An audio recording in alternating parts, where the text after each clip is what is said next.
I'd like to start the ball rolling again here and introduce our next speaker, Professor Andrew Hopkins.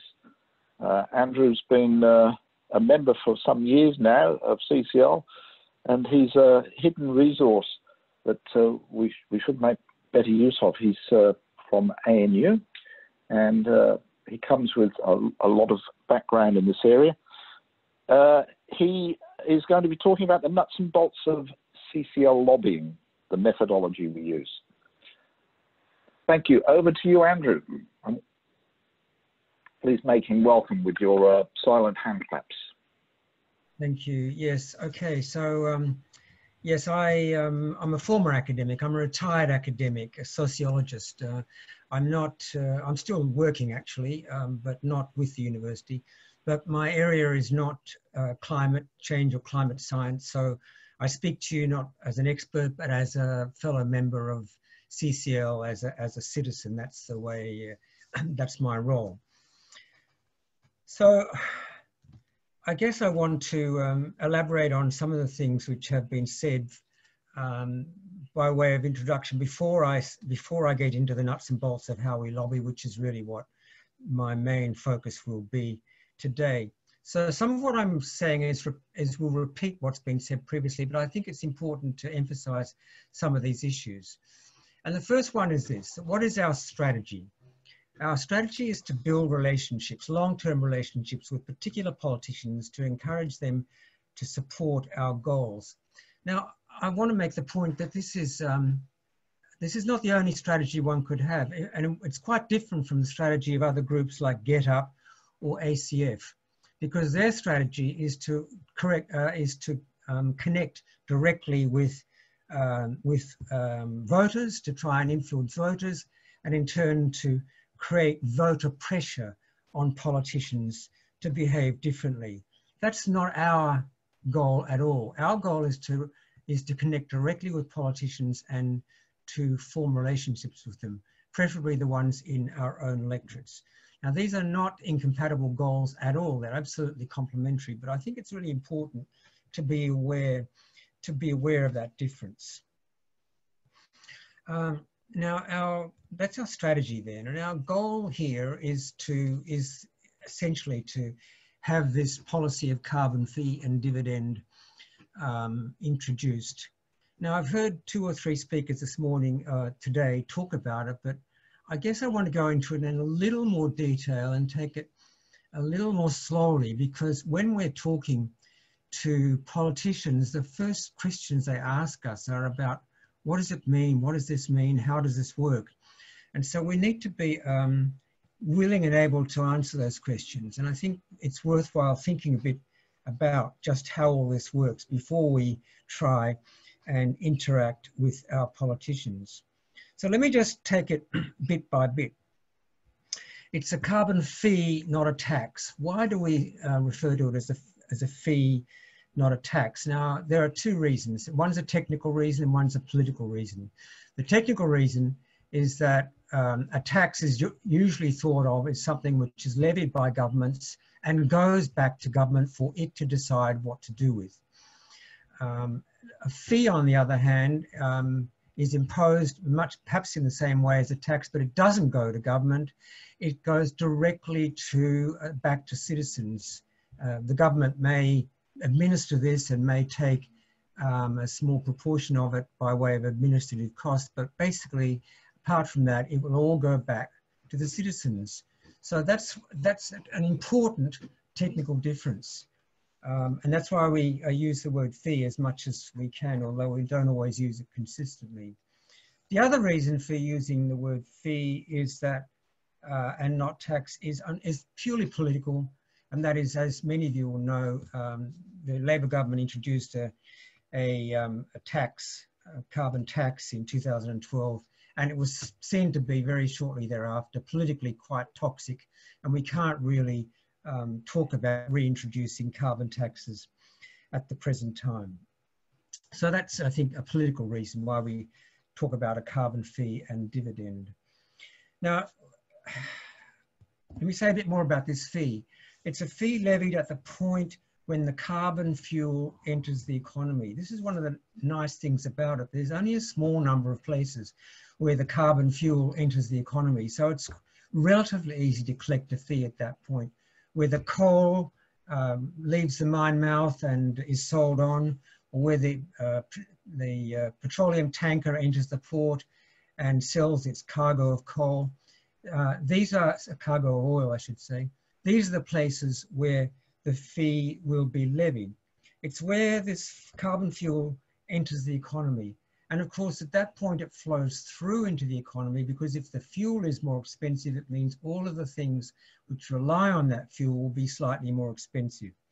So it results in an increase in the cost of living for everybody.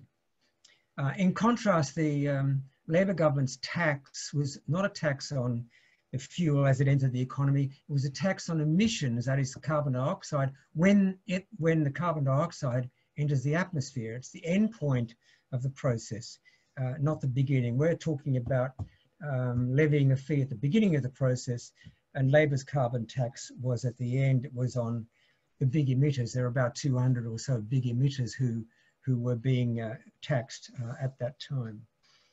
So that's an important, I think, point to understand, a point of difference.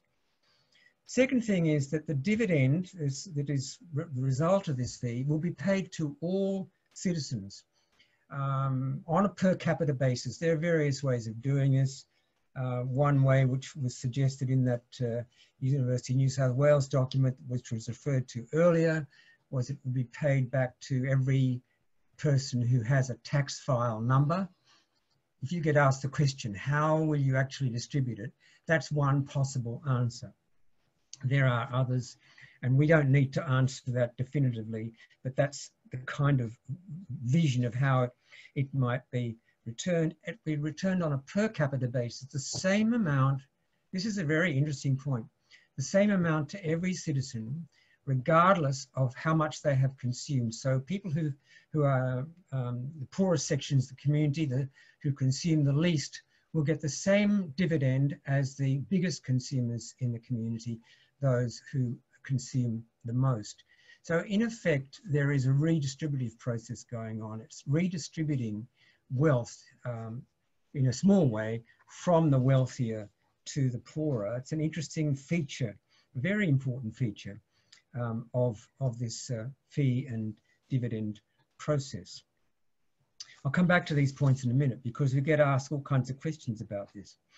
And the third element of this is the border adjustments idea, which is that if we are getting goods coming into the country from other countries where there is no carbon fee or tax, wouldn't this give them an unfair advantage against producers in Australia who are having to pay higher prices for their fuel?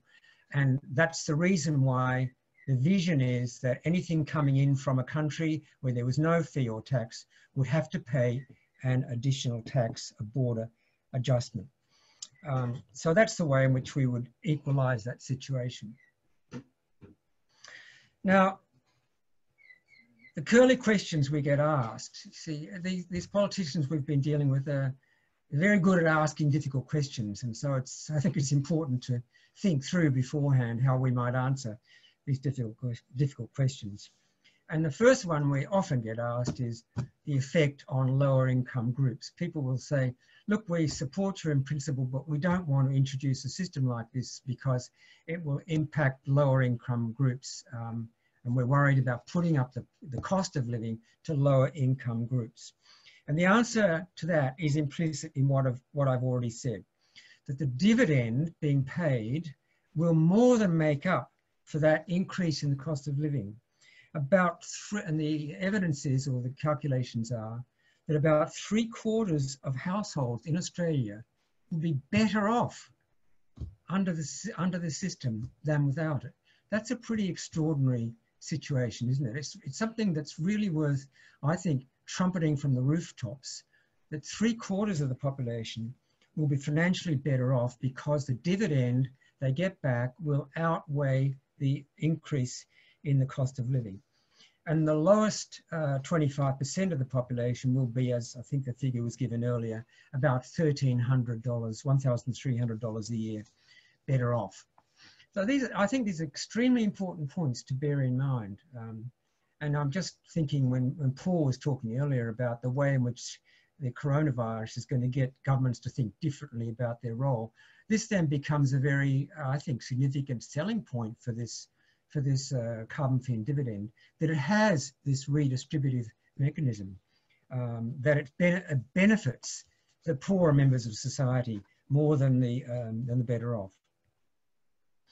Just to make that really concrete and just to see how it works, you just think about the effect on, say, petrol prices. So petrol would increase with a carbon fee and dividend system, the petrol price would go up. But how would this affect the poor? They might say, oh, this is affecting our cost of living. But on the other hand, the dividend that they're getting outweighs any such increase. And so they're better off even if they don't change their behavior in any way. But when you think that the purpose of this carbon fee and dividend is to get people to change their behavior, to buy less of the carbon intensive products, when you factor that into this story and you say, all right, well, because the price of petrol has gone up, even though we're getting compensated for it, we're going to buy less petrol. Or next time we buy a new car or another car, it will be a more economical car. So to the extent that people adjust their behavior in that way, that will improve their economic situation even further. So in a sense, it's a win-win. It's when you think it through in this way, it's a truly excellent scheme. And if we could convey this to our politicians, I think that would be an enormous service that we would be providing to the community. The second question, curly question, that we very often get asked is this: politicians who think they're going to catch us out. They say, oh yes, this is all very well, but this border adjustment policy is a tax on imports. And doesn't this violate the rules of the World Trade Organization? You know, the World Trade Organization is seeking to promote free trade. And if we put a tax on imports, aren't we impeding free trade? And I think there are two kind of answers you might give to that. The first one is that in some respects, these rules of the WTO are a joke. I mean, if you think about what Donald Trump is doing, you know, having his trade war with China, this is totally defiant of World Trade Organization rules, but it doesn't seem to matter. I think the reality is that countries will defy WTO rules when it suits them. But the second answer, I think a more politically helpful answer, is this, that there are provisions within the World Trade Organization rules which will exempt countries in certain situations or exempt certain kinds of taxes. And so if you impose a tax on imports for environmental reasons, that is acceptable. That is exempt from the WTO rules. And the kind of tax we're talking about here, the border adjustment tax, is imposed for precisely those reasons. It's about imposed for environmental reasons, environmental policy, and so would be exempt under those rules. So this is the kind of detail that we have found ourselves in when dealing with politicians. And the first time around, I didn't have answers to these questions, or not convincing answers, but I now feel that I'm better equipped to respond to these kinds of questions. Okay, so when we go in and talk to our politicians, and I'm speaking as if we're doing this in person, but this will apply also when we do this online, we go in with a primary ask and a secondary ask. The primary ask is always, will you support CFD where possible? We understand that it may not be possible for you at this point in time to be a strong advocate for a carbon fee and dividend policy. We understand that. But there may be times when it becomes a possibility. Would you agree to speak up and speak on behalf of CFD wherever that is possible? So that's our primary ask, and they will generally say, well, yes, but a carbon tax is toxic at this time, so it's not possible. All right, well, we move on. So we move on to our secondary or supportive asks. And I think there is plenty of scope for ingenuity, creativity in designing these secondary asks to the particular circumstances of the politician in your electorate. So I'll mention a few that come to my mind. Many electorates will have farming communities within them. And farmers produce a lot of greenhouse gas emissions. And many farmers are concerned about this and would like to do something about this, but they don't feel they have sufficient government support to do something about it. So if you are in an electorate like that, you can say to your MP, ask them this question: can you engage with farmers in your electorate about how the government might help them to reduce greenhouse gas emissions? Can you see how that's a really tailored question, which is, it's politically unloaded, it's not loaded, it's not partisan, it's a way of engaging with the local electorate if indeed there are farmers in the local electorate. And that's, I think, what we recommend is you find these questions, or these questions which politicians can respond to because they're relevant in their particular context. Second one we've heard a lot about already, we support a free vote on the Zali-Steggall climate change bill. It used to be called a conscience vote. I know that, you know, we had conscience votes on moral issues, abortion and homosexuality, and those have been traditionally seen as conscience issues. Climate change, I think, is also a conscience issue. But I guess to avoid, I'm not quite sure why, but we're now talking about a free vote rather than a conscience vote. But it means the same thing. So we support a free vote on this bill. So, I mean, I think we just need to keep asking the MP, it's needling them. This has not come up yet, but it will come up. We need to keep it in the forefront of their minds. Third one we've heard about already, can you join the Parliamentary Friends of Climate Action? I think this is particularly important if we are dealing with politicians on the conservative side of politics, because I don't think the point has been made yet that the Parliamentary Friends groups, this is true in Australia and the US, must be made up of equal numbers of people from both sides of politics. Now, what stops the Parliamentary Friends of Climate Action growing in Australia is that there are not many people on the conservative side of politics who will join. For everyone who will join, there is certainly many Labor MPs who will step into the breach and become the, if you like, the match, the pair to build the numbers, because they go up in pairs in the way I've just described. So if you are talking to a conservative politician, if we can get them to join this Parliamentary Friends, that's a real coup. That's a real step in the right direction. Fourth one, could you make a speech about how climate change is increasing the frequency and intensity of extreme weather events? I think that's very topical at the moment, as we all know. And to get them to make a speech about it is really a very powerful thing to do, because they have to, it really engages their mind. They have to be able to get on top of the science, get on top of the argument, and making a speech about something, as many of us will know, is the very best way to fix something in your own head, to make a commitment to it oneself. I think the other reason why this is a particularly important one is because this particular question is because politicians have a way of wriggling out of these extreme weather events. The Environment Minister Susan Ley last year was asked about these bushfires and said, are these related to climate change? And she said, I don't know what caused this particular fire on this particular day. Now that's a very clever response, isn't it? Because she's right, it's really hard to know why this particular fire started on this particular day. But really, that's not the point. The point is we're getting more of these things and they're becoming more intense. So what we have to retrain politicians not to think about the causes of a particular fire, which are many and varied, but overall what is going on. Why is the frequency of these things increasing? Why is the intensity of these things increasing? We have to shift the mindset in that way. So that's a very, I think, a useful question. Another one, I think, I'm sorry, this is perhaps a personal one, but here's a video.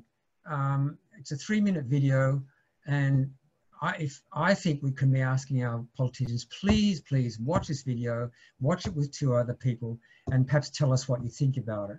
Now, this is a video about climate change, which came out a couple of years ago, but it is enormously impactful. It has an incredible impact on people who watch it. I want to show you just a still from it, single still. And when you get your head around this graph, it's really mind-changing. This is a graph of carbon dioxide and temperatures over 2,000 years, from the year 0 to the year 2000. And this is the blue line is carbon dioxide parts per million in the atmosphere, which, as you can see, is steady, 280 roughly, all the way from the year 0 until the Industrial Revolution of about 1760, when it starts to go up and it moves up exponentially.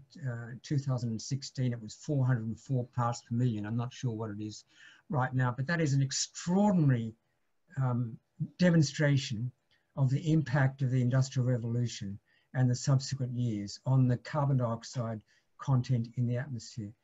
And then look at what happens to temperature. The temperature is sitting basically unchanged all those years until the same time, until the Industrial Revolution and the years thereafter. It starts to go up in the same exponential way.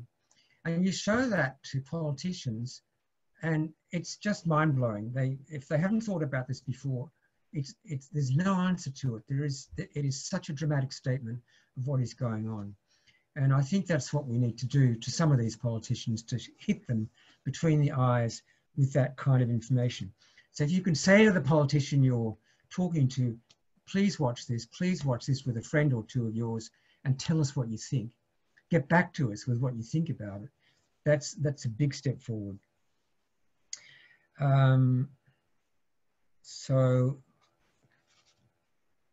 Okay, so those are some of the supplementary questions or secondary questions which you can ask of your politician when you get to meet with them.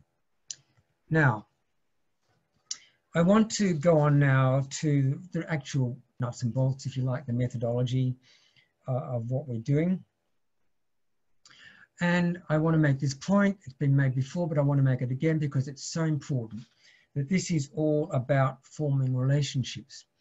Now, let me just say what that means. It means we're not on about changing people's minds, at least not initially.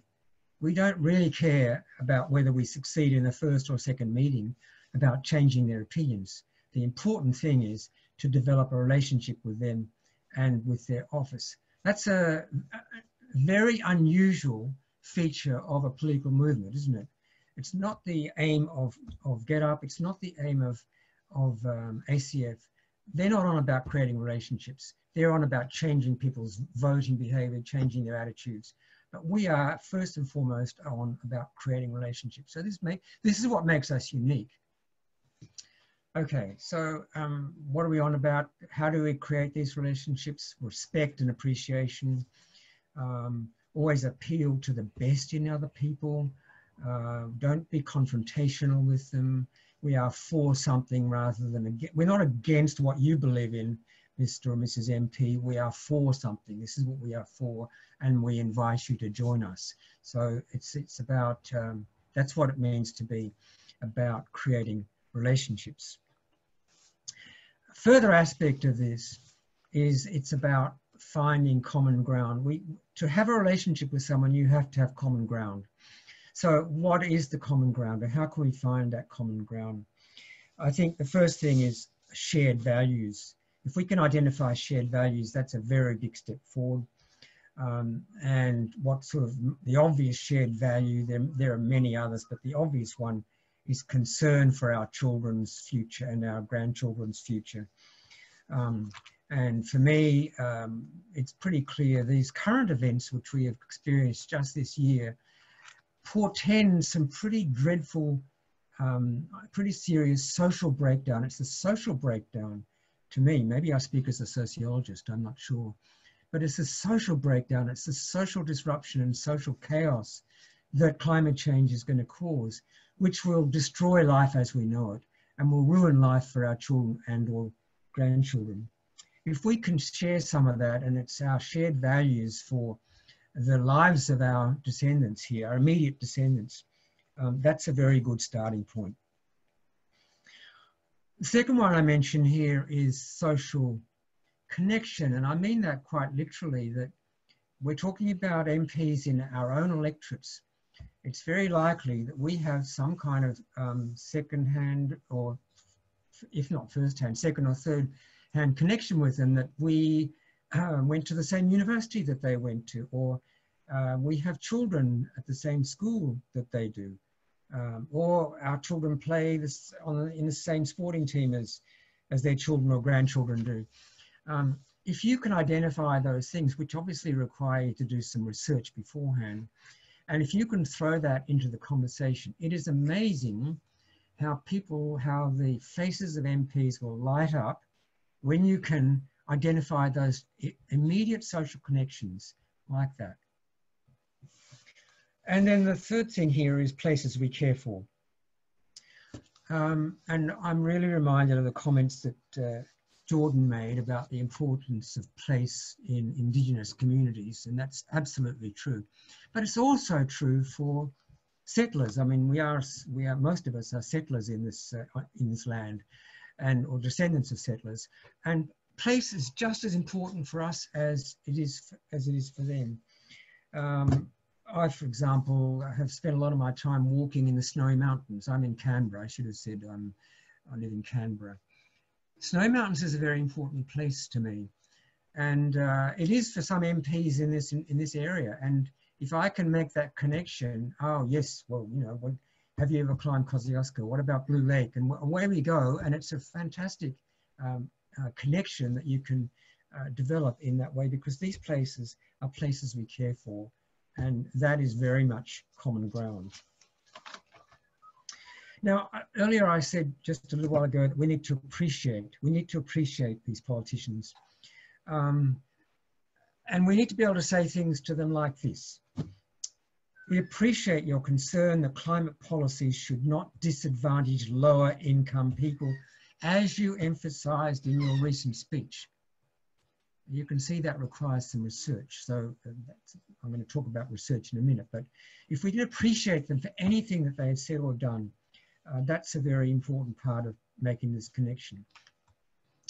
One of the senators for the ACT is a man by the name of Zed Zelja, who's an extremely conservative Liberal Party senator in the mould of Tony Abbott.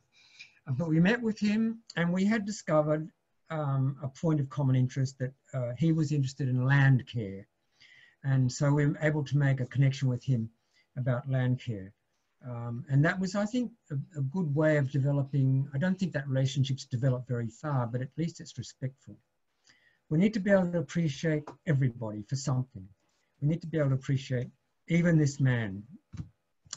And it's really important that when I talk about appreciation, that it's a genuine appreciation. It's not a sarcastic appreciation. It's too easy to appreciate Scott Morrison in a sarcastic way. And if we were in a face-to-face group, I might ask some of you to tell me how you might appreciate Scott Morrison, but it's too difficult to do in this environment. So, but think about that question. How would you appreciate him? I think I haven't had to think too hard about this, but I think I might say, I appreciate you for your concern about quiet Australians. Now, I'm not intending to be sarcastic about that, but and I think if I could say that to him in a quiet way, in a genuine way, there would be a point of contact there immediately. with Scott Morrison. Meeting aims. What are the aims of the meeting?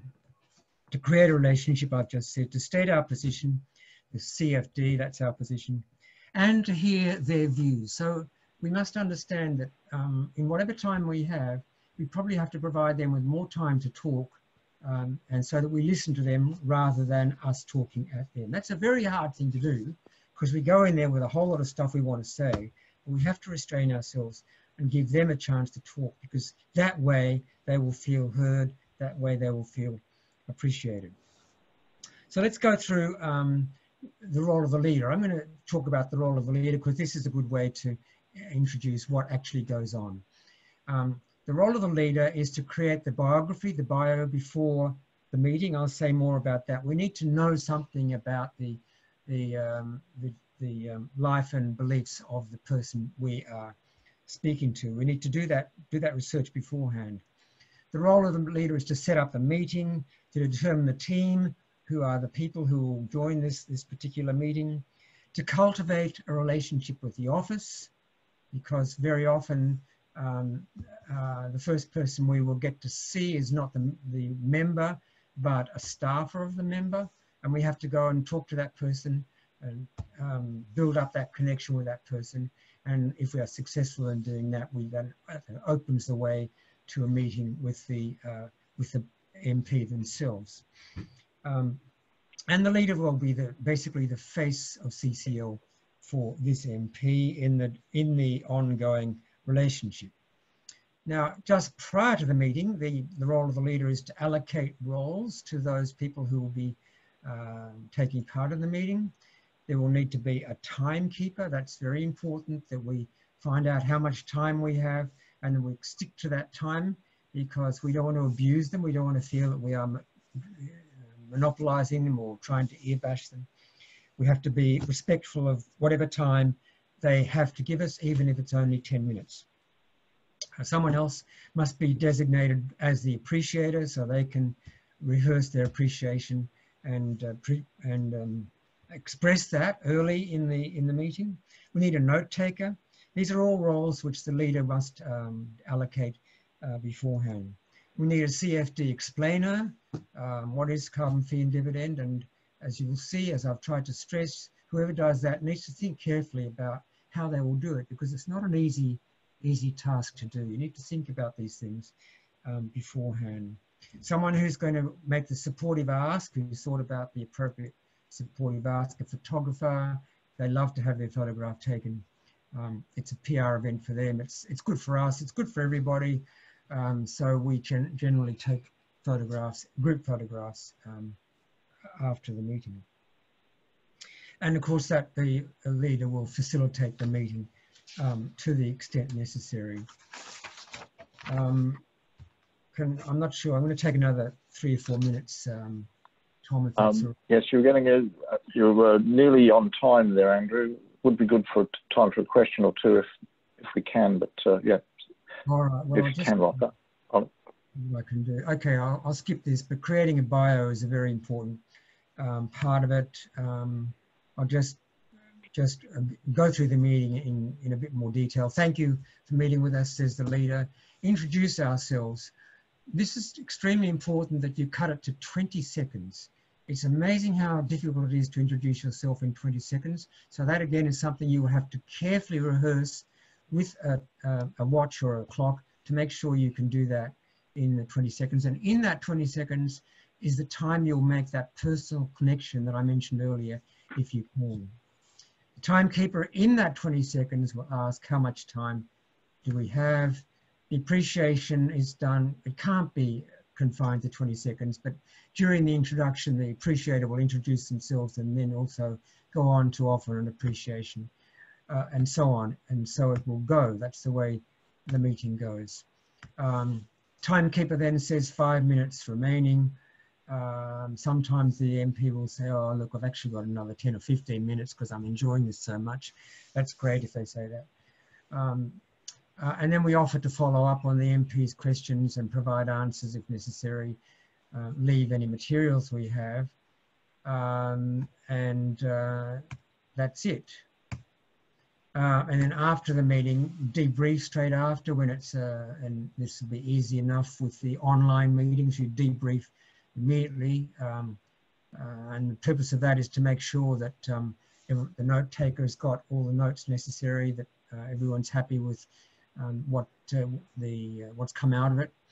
And then we send a thank you card or an email. So that's it. And last thing I want to mention or just emphasize is the most important thing in a way is that you have fun in this process. If you don't have fun, you're not going to go on doing it. So don't feel that you're being judged by how successful you are. I think the acid test is, are you having fun? And do you think the MP had some fun in the process? I'll leave it there. Well done, Andrew. Sorry to rush you at the end there. You had some important stuff. It was all very good. We probably can squeeze in one or two questions. Do you have some questions lined up there, Catherine? I'm going to jump in with a quick one. Daniel was asking, can she have your graph? And I think you're happy for your presentation to be made available on the community site after this. Is that correct? Absolutely, absolutely. Yeah. Do you have it already or not? Or I'll email it to you. Great. Howard, I've just generated a Google folder for the conference, and I've added my presentation to that and forwarded it or sent a share to you and Andrew and Dennis. So if we can all put them there, and then maybe you can move that into a place that everybody can share at some stage. Okay, and I will do, and I'll send a link to everybody who's on Peter's, everyone who's responded to Peter as attending. I'm going to jump in with a quick one. Matt is very worried about what economists call carbon leakage, which isn't anything to do with leakage at all. It has with businesses taking their business overseas. And he's saying, what's going to happen to our 220 billion mining industry if it's taxed? Why won't they just go overseas? All right, there's two elements to that. First of all, the export aspect of it, which is presumably the major. We're talking about the export industry. I only mentioned one aspect of the border adjustment process, that is in relation to imports, but there is also an aspect in relation to exports that they will be refunded. The fee which has been paid for exports which are going to countries which don't have a fee or tax system. So they won't be disadvantaged when they enter the world market in that way. For coal, it's mined in Australia. For burning in Australia, I guess they will have to pay that fee, but they're not really at a disadvantage because the idea of imported coal doesn't make a lot of sense in this country.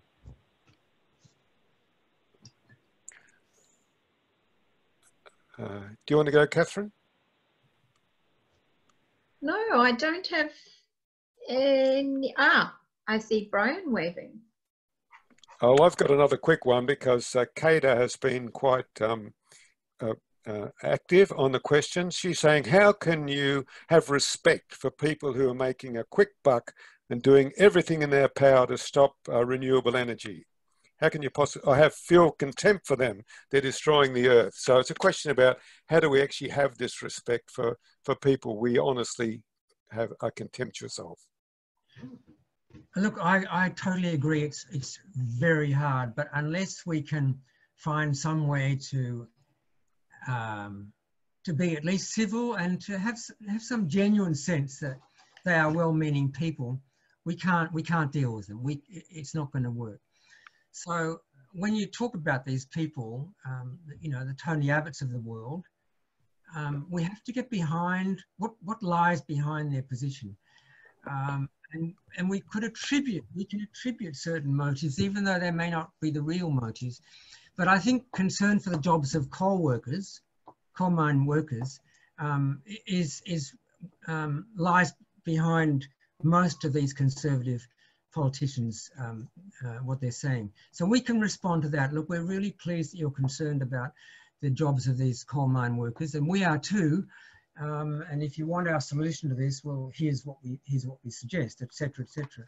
But unless we can find some way to express ourselves respectfully, we can't really interact with them at all.